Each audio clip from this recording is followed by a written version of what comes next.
Once I found out that Panzer Paladin was developed by Tribute Games, who were also responsible for my beloved Mercenary Kings, I figured I'd be in for a good time.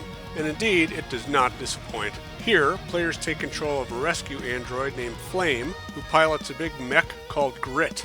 The game's story mimics an anime from the 80s, including sometimes questionable English, and concerns a massive horde of demon invaders intent on taking over the Earth. And it's up to Flame and Grit to kick their asses. The story, told through cutscenes, is entirely too brief, and I wound up wishing there was more, but it's always charming.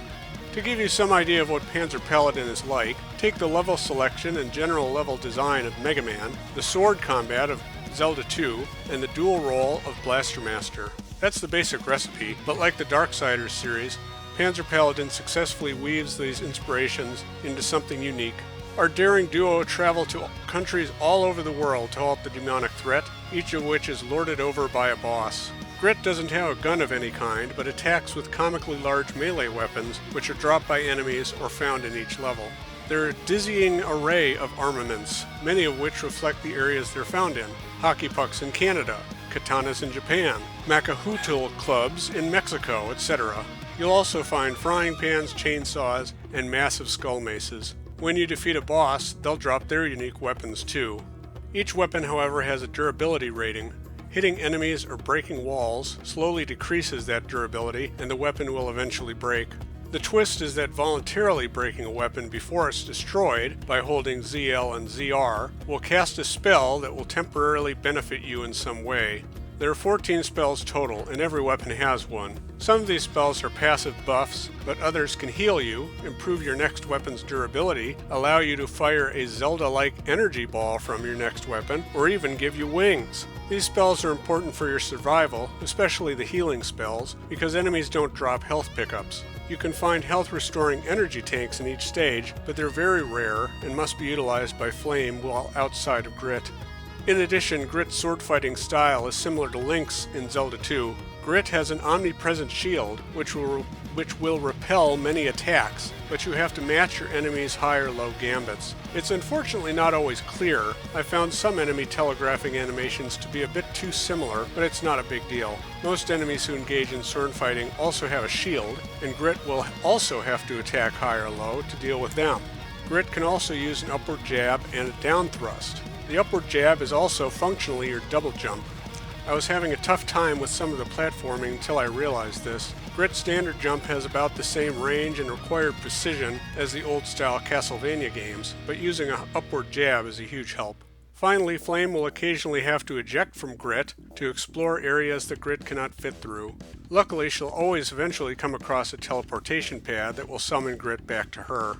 Despite her small stature, Flame is no slouch. She can jump just as high as Grit, has her own health bar, and wields a long-range energy whip that doubles as a grappling hook.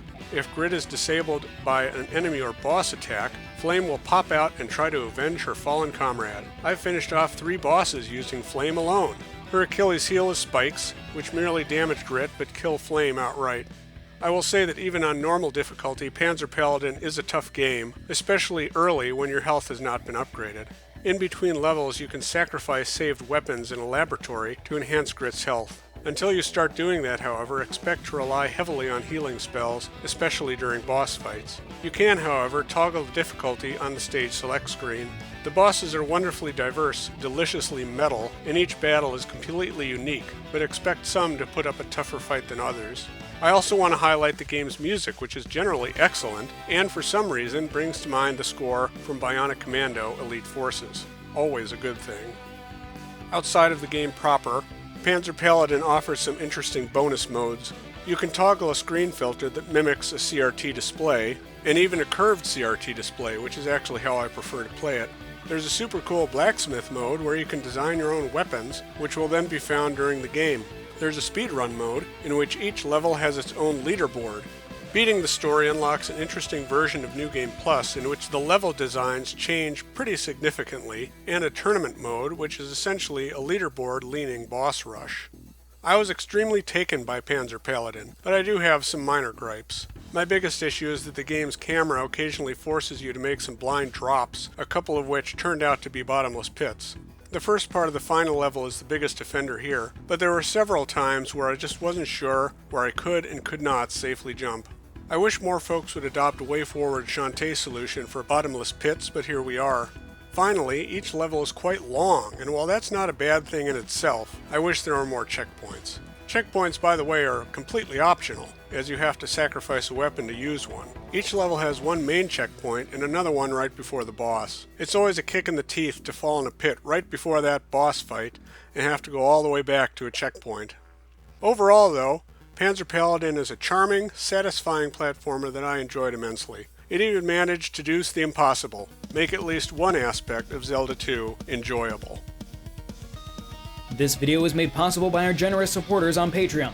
Check out patreon.com/NWR for all the details.